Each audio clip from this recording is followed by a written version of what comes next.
2024 সালের 15 জুলাই যখন এই যে হত্যা শুরু হলো, পুলিশ হত্যা, মানুষ হত্যা, ছাত্র হত্যা, মেট্রো রেলে আগুন, বিভিন্ন প্রতিষ্ঠানে আগুন, আমি নিজেই এই ছাত্র হত্যা যখন মাত্র 6 জন মানুষ মারা গেছে, তার মধ্যে ছাত্র ছিল কয়েকজন, তখন আমি জুডিশিয়াল এনকোয়ারি কমিটি করে দিয়েছিলাম এবং জাতিসংঘকে আহ্বান করেছিলাম যে তদন্ত করা হোক। আমি যদি নিজেই হত্যা করব, তাহলে আমি কেন জুডিশিয়াল এনকোয়ারি কমিশন করে দেবো?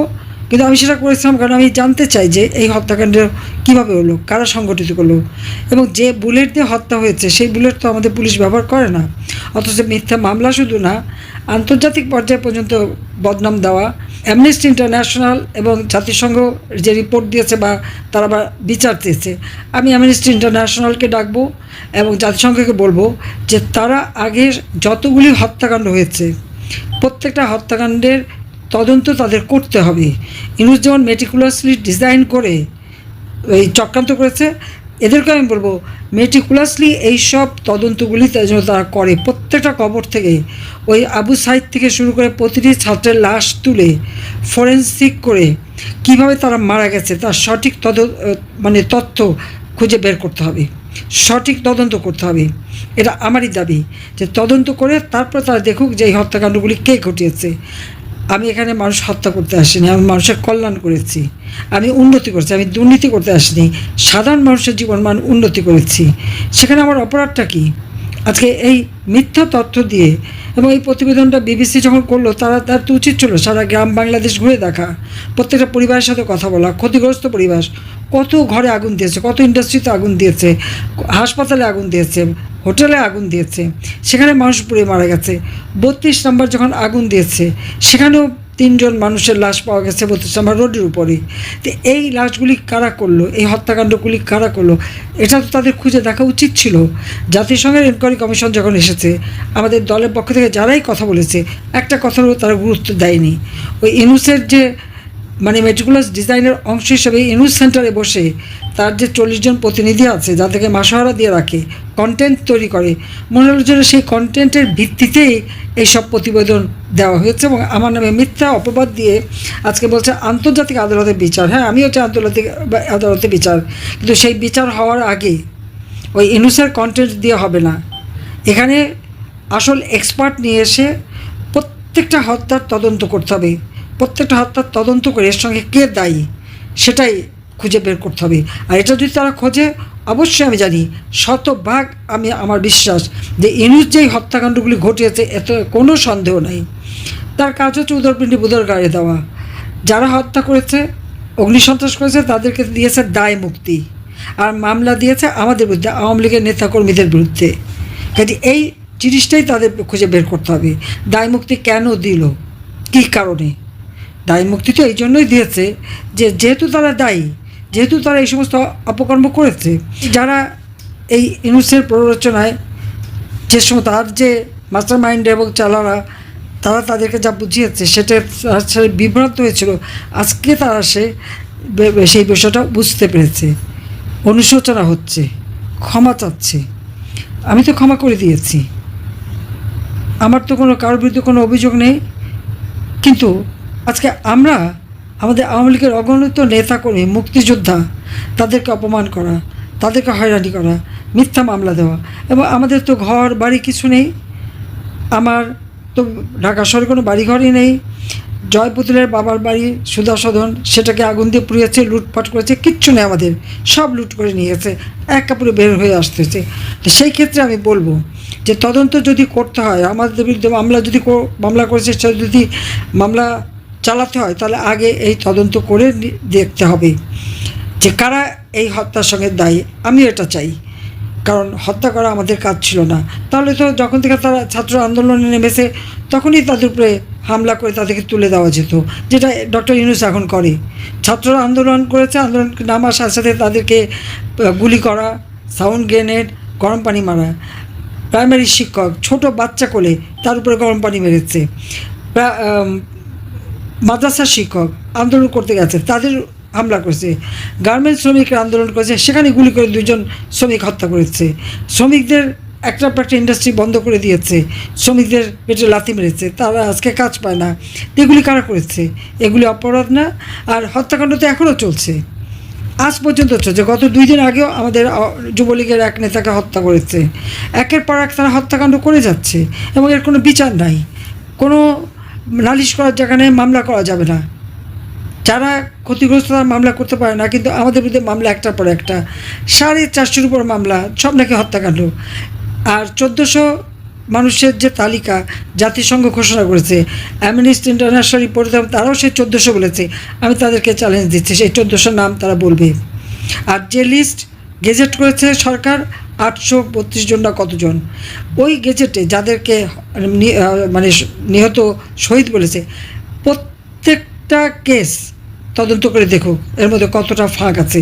কেউ হয়তো হার্ট ফেল করে মারা গেছে, কেউ অ্যাক্সিডেন্টে মারা গেছে, কেউ লুট করতে যেয়ে মারা গেছে, কেউ আগুন দিতে যেয়ে মারা গেছে, বা ও যারা অগ্নি সন্ত্রাস করেছে সেখানে ঢুকে লুট করতে যেয়ে মারা গেছে, সবাই নাকি শহীদ হয়ে গেছে। তো এমনকি আমার বিরুদ্ধে যত হত্যাকাণ্ড মামলা, অনেকে তো জীবিত হয়ে ফিরে এসেছে। তাহলে কিসের বিচার করবে? ইউজ করেছে সেই 7.62 বুলেট দিয়ে মানুষ হত্যা, আর সে দোষ চাপাচ্ছে এখন আমার উপরে। আন্তর্জাতিকভাবে আমার সমস্ত ইমেজ নষ্ট করার জন্য এই মিথ্যা অপবাদ ছড়িয়ে বেড়াচ্ছে। তার টাকা আছে, যে জনগণের অর্থ আত্মসাৎ করে বিরাট অঙ্কের টাকা, আর তাছাড়া এদিকে সেই আমেরিকানদের টাকা, কারণ আমেরিকানদের কাছে তার টাকা নেওয়া এবং তার কাজটা কি আমার দেশটাকে ধ্বংস করা। বঙ্গোপসাগরে তাদের ঘাঁটি, করিডোর দেওয়া, অর্থাৎ আমার সাগরও বেচবে, আমার করিডোরও বেচবে, আমার পোর্টও বেচবে। দেশ আজকে সেন্ট মার্টিন দ্বীপে এই 10 মাসে কেউ যেতে পারেনি। সেন্ট মার্টিন দ্বীপে কোথায়, কেন যেতে পারেনি? সেন্ট মার্টিন বিক্রি করে দিল নাকি? সেটাও খোঁজ নেন। তো দেশ বিক্রি করে, আমি বঙ্গবন্ধু শেখ মুজিবের মেয়ে, আমি তো দেশ বিক্রি করে ক্ষমতা থাকতে চাইনি, কিন্তু আজকে তারা সেটা করেছে। আর সর্বনাশ করে দিচ্ছে কি বাংলাদেশে, আজকে অর্থনীতি ধ্বংস। এমনকি দিন আনি দিন খাই, তারাও আজকে কোনো অর্থ উপার্জন করতে পারে না। ওয়ার্ল্ড ব্যাংকের হিসাব হচ্ছে 30 লক্ষ মানুষ দরিদ্র সীমায় নেমে গেছে, অথচ আমি এই 15 বছরে 5 লক্ষ মানুষকে অতি দরিদ্র থেকে মধ্যবিত্তে উন্নীত করেছি।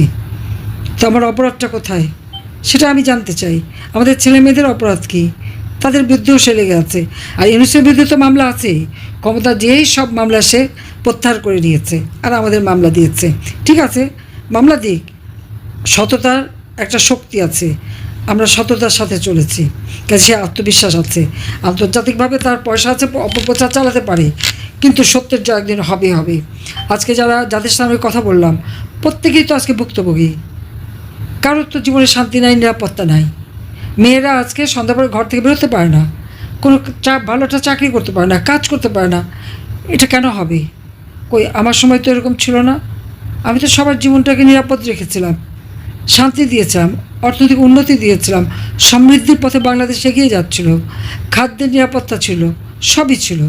কিন্তু আজকে এই সুদখোর খুনি ইউনূস ক্ষমতা এসে যত পরে দেশটাকে ধ্বংস করবে, দেশটাকে ধ্বংস করে এই দেশের মানুষ আবার ভিক্ষা ঝুলি নিয়ে নামুক, সেটাই সে চায়।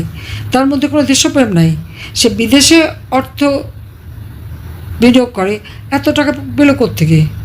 আর তার সাথে তার এখন সমন্বয়কারী আর সেই নতুন দল একটা তৈরি করেছে। জনগণের সমস্ত অধিকার আজকে কক্ষিগত। সাংবাদিকরা যা দেখে লিখতে পারবে না, তাদেরকে হত্যা করা, সংখ্যালঘুদের উপরে চরম নির্যাতন, আইনজীবীদের উপরে নির্যাতন। এমন কোনো শ্রেণী পেশার মানুষ না আজকে নির্যাতনের শিকার না হচ্ছে। আর নিজের এদিকে হাজার হাজার কোটি টাকা বানাচ্ছে, আর শত কোটি হয়ে এখন হাজার কোটি টাকা কামানোর চেষ্টা। আর এদিকে আমার দেশের মানুষ কষ্ট পাচ্ছে। আমার কষ্টটা, দুঃখটা সেখানেই। যখন আমার বিরুদ্ধে আন্দোলন, এই মেয়েরা আর ছেলেরা যখন আন্দোলন করে গভীর রাত পর্যন্ত, তাদের রীতিমতো আমার বিরুদ্ধে স্লোগান দেয়, আর আমি তাদের প্রোটেকশন দিই যে কোনো মতে তাদের কোনো ক্ষতি না হয়। আমি তো তাদের বিরুদ্ধে কোনো ব্যবস্থা নেইনি। যখন তারা পুলিশের উপরে আক্রমণ করে, সাধারণ মানুষের উপরে আক্রমণ করে, পুলিশকে কারো অর্ডার দিতে হয় না। তো সিআরপিসিতে নির্দেশ করা আছে কখন কোন অবস্থায় কী পদক্ষেপ তারা নেবে, এটা তো তাদের নির্দেশিকা রয়ে গেছে। নিজের যান বাঁচাতে সবাইকেই রুখে দাঁড়াতে হয়, এটাই নিয়ম। তো তার যেটা করেছে, আজকে পুলিশ মেরে আগুন দিয়ে পুড়িয়ে ঝুলিয়ে যারা রেখেছে, পুলিশ তাদের নিজেদের জীবন বাঁচাবে না।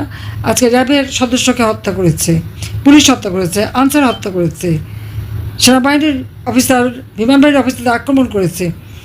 তো তারা সেখানে কী করে বসে? সেখানে কি কেউ যদি আক্রান্ত হয়, সে তো আর প্রোটেকশনের জন্য যা খুশি করতে পারে, সেখানে কি কারো অর্ডার লাগে? আর ইনুজ যে ক্ষমতা আসার জন্য এতগুলি মানুষের জীবন নিল, আমার আওয়ামী লীগেরই তো ১,০০০-এর উপর কর্মী পরিবার সহ তাদেরকে হত্যা করেছে, ১০,০০০-এর মতো নেতাকর্মী আহত, প্রায় ৫ লক্ষ মামলা, না হলে ৩০-৪০ লাখ মানুষ আজকে মামলার আসামি। আমার আওয়ামী লীগের কোনো নেতাকর্মী বাদ নাই। আর প্রত্যেকের ঘর বাড়ি, ব্যবসা প্রতিষ্ঠান, দোকানপাট, পুকুরের মাছ থেকে শুরু করে তার মাছের খামার, মুরগির খামার, কারো কিছু নাই। নাহলে ১ কোটি প্রতিষ্ঠানকে আগুন দিয়ে পুড়িয়েছে। এগুলি অপরাধ না? অ্যামনেস্টি ইন্টারন্যাশনাল বা জাতিসংঘে সেগুলি দেখলো না কেন? সেই তদন্তটা করলো না কেন? তাদের কাছে সেটাই আমি জবাব চাই।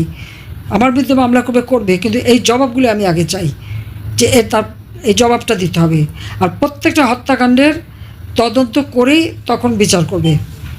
ওই ইউনুসের ওই তৈরি করা কন্টেন্টের উপরে নির্ভর করে প্রতিবেদন দিয়ে এই কোনো বিচার হবে না। বিচার করতে হলে এ পর্যন্ত বাংলাদেশের যতগুলি হত্যাকাণ্ড ঘটেছে, প্রতিটি হত্যাকাণ্ডের বিচার তাদেরকে করতে হবে। অ্যামনেস্টিকেও করতে হবে, আর ওই আইসিসি, আইসিটি তাদেরকেও করতে হবে, তারপরে বিচার। আর বাংলাদেশের আইসিটি তো অবৈধভাবে গঠন করা, তারা ইচ্ছামতো একটা রায় দেয়। আমাদের কোনো আইনজীবী তো দাঁড়াতে পারে না, তাদের মন মতো আইনজীবী দাঁড় করিয়ে দেয়। এটা কোন ধরনের বিচার হয়? এটা তো প্রহসন করা। তো এই প্রহসন চলছে বাংলাদেশে। একটা মানুষ স্বজন হারা, কেউ বাবা হারায়, কেউ ছেলে হারায়, কিন্তু মামলা করতে পারবে না। কমিশন গঠন করা আমাদের একটি দুঃসাহসিক উদ্যোগ ছিল। অন্য কোনো দেশে এমন কোনো নজির নেই। এর মাধ্যমে আমরা জাতি হিসেবে রাজনৈতিক গভীরতার সন্ধান পেয়েছি। রাজনৈতিক ঐক্যে পৌঁছার জন্য ঐকমত্য কমিশনের সঙ্গে সকল দলের দলগত প্রস্তুতি, ঘন্টার পর ঘন্টা কমিশনের সঙ্গে ঐকান্তিক আলোচনা, জাতীয় লাইভ টেলিভিশনের সামনে সকল দলের ঐকমত্যে পৌঁছার একান্ত প্রয়াস আমাদের রাজনৈতিক ইতিহাসে স্মরণীয় হয়ে থাকবে। এই কমিশনের চেয়ারম্যান হিসেবে আমি সকল রাজনৈতিক দলের কাছে তাদের সীমাহীন ধৈর্য এবং কমিশনের প্রতি তাদের সহযোগিতা এবং সৌজন্য প্রকাশের জন্য জাতির পক্ষ থেকে ধন্যবাদ জানাচ্ছি। আশা করি আমাদের অসমাপ্ত কাজ সমাপ্ত করে শিগগিরই পূর্ণাঙ্গ জুলাই সনদ তৈরি করে জাতির জন্য একটা নতুন পথ নির্দেশনা রেখে যেতে পারব।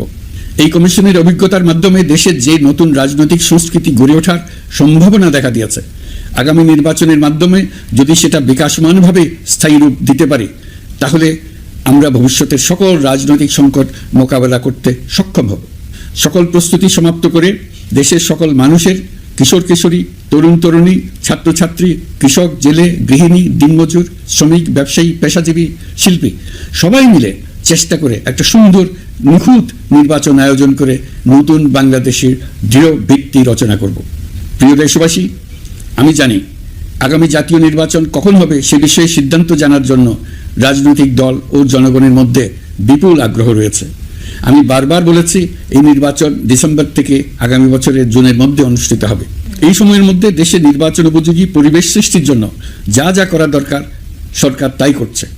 এখানে মনে রাখা জরুরি, বাংলাদেশ স্বাধীনতার পর থেকে যতবার গভীর সংকটে নিমজ্জিত হয়েছে তার সবগুলোরই প্রধান কারণ ছিল ত্রুটিপূর্ণ নির্বাচন।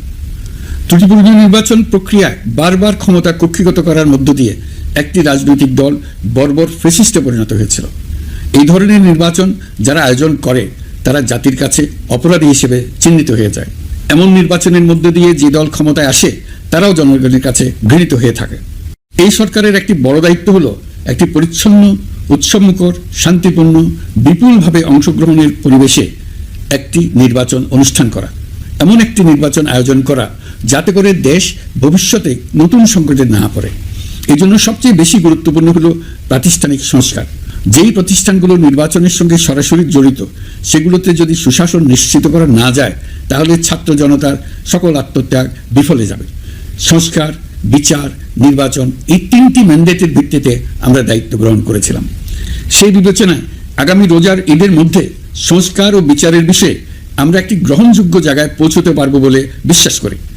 বিশেষ করে মানবতা বিরোধী অপরাধের বিচার, যা কিনা জুলাই গণ অভ্যুত্থানের শহীদদের প্রতি আমাদের সম্মিলিত দায়, সে বিষয়ে আমরা দৃশ্যমান অগ্রগতি দেখতে পারব। এতে আমাদের উপর আপনাদের অর্পিত ম্যান্ডেট ন্যূনতম হলেও বাস্তবায়ন করে যেতে পারব। সেই বিবেচনায় ও ইতিহাসের সবচেয়ে অবাধ, সুষ্ঠু, প্রতিদ্বন্দ্বিতামূলক ও গ্রহণযোগ্য নির্বাচন আয়োজনের জন্য সকল পক্ষের সঙ্গে আমরা আলোচনা করেছি।